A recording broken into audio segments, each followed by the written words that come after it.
Друзья, всем привет! А сегодня у нас опять стройка.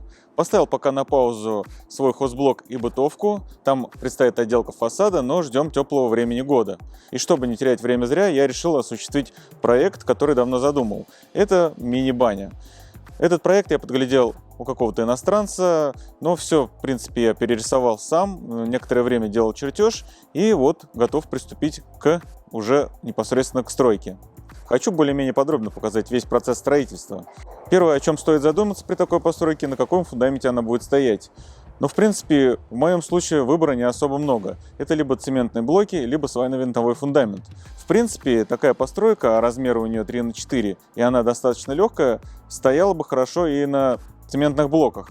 Но так как все-таки это баня, то хотелось бы, чтобы она была поустойчивой, и ее не пришлось выравнивать, перекашивать. К тому же пол будет застелен керамогранитом и вклеен стеклопакет, которые от перекоса могут лопнуть.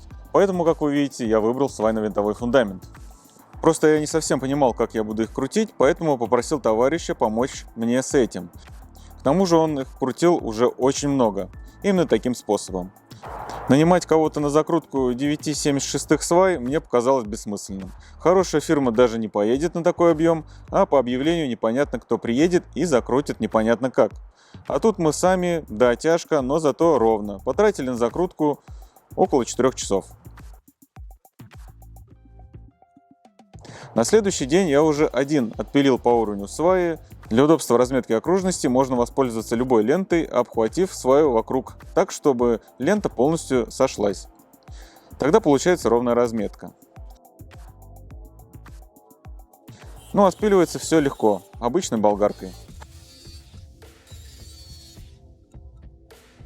В нижней точке получилось где-то 35 см, а в верхней около 12 см.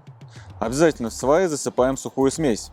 В винтовых сваях она используется для повышения их прочности, устойчивости, защиты от коррозии и увеличения срока службы за счет заполнения внутренней полости и последующего затвердевания за счет образования конденсата внутри свай. Также важно уплотнить смесь, простукивая каждую сваю, иначе будут пустоты. 40-килограммового мешка смеси хватает почти на 3 76-е двухметровые сваи. Затем сверху надеваем оголовки. К сожалению, села камера, пока их устанавливал. Но это, по-моему, самая простая часть. Просто ровно их располагаем и прихватываем на несколько точек. А потом прокрашиваем все краской 3 в 1.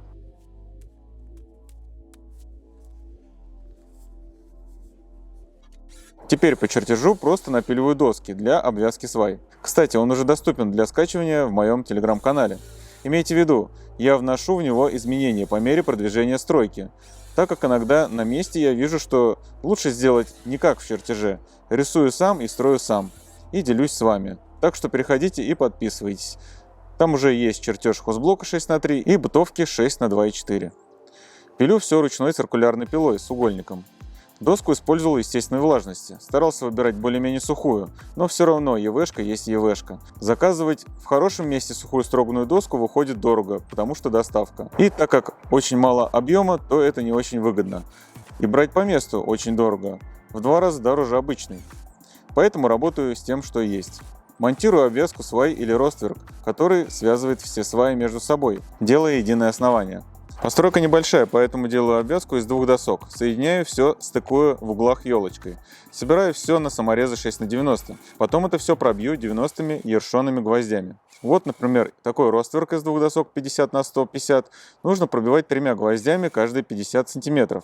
Делать это необходимо с обеих сторон в разбежку, чтобы гвозди не встретились внутри и обвязка получится прочнее. Кто-то использует брус, но мне этот способ вообще не нравится. Брус тяжелый, явно не просохнет так быстро, как доска, он лопается и его крутит. Вытянуть уже проблема. С доской в этом плане проще и надежней. Между сваей и обвязкой кладу гидроизоляцию, рубероид или в моем случае остатки коньковой черепицы. Также обвязку прикручиваю к оголовкам глухарями, не забыв выровнять диагонали. Прикрутил сначала по углам, а потом по нитке выровнял центры и тоже прикрутил. Далее прибил внутри обвязки брусок на 2,5 см ниже верхнего края. Это нужно для того, чтобы настелить черновые доски, которые будут держать сетку, ветрозащиту и утеплитель. Доски 25 на 100 кладу довольно часто и пробиваю по 2 гвоздя на каждую сторону.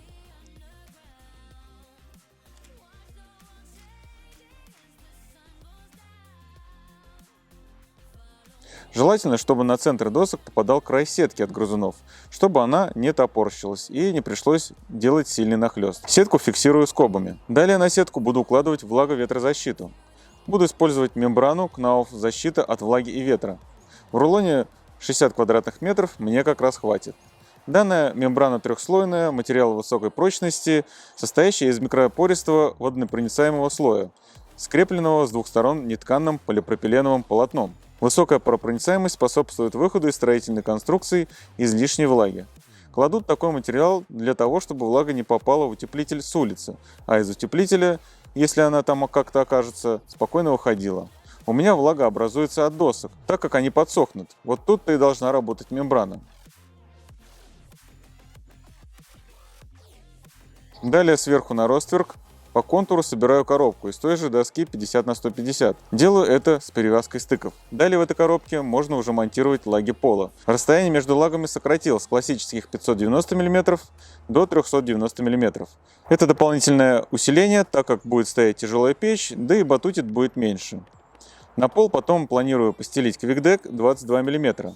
Он довольно прочный. Поэтому после того, как сделаю его гидроизоляцию, сверху спокойно положу керамогранит. По центру пола сделаю слив с сухим сифоном.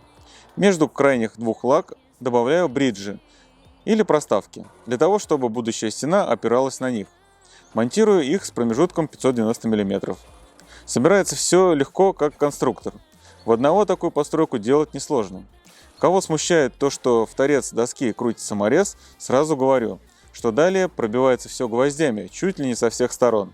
Саморезы используются для стягивания, особенно актуально для сырой кривой доски. Сразу заодно покажу, как собирается одна из стен. К платформе прикручиваю ограничительные доски, которые позволят нам сформировать прямоугольник правильной формы, без особых сложностей. Но это, конечно, с учетом того, что платформа у вас получилась ровной. Поэтому лучше делать сразу все ровно, потом это только облегчит работу. Вот и тут платформа стала неким стапелем для стены. Быстро ее собираю, впиливаю укосины и поднимаю спокойно один. Стены из доски 50 на 100, укосины 25 на 100. Запилены V-образно и под углом 45-50 градусов. Все как положено. Так что вот такое основание для мини-бани получилось. Я считаю, что довольно прочное и крепкое. Ну, а как считаете вы, напишите в комментариях. Может быть, что-то добавить или наоборот, я сделал что-то лишнее. В следующем выпуске я более подробно покажу, как собирать стены, как запиливать стропила, как их устанавливать. В общем, покажу уже весь конструктив будущей каркасной мини-бани. А на этом пока все. Всем спасибо за просмотр. Ставьте лайки, если понравилось видео. А также не забывайте подписываться на канал и обязательно подписывайтесь на канал в Telegram.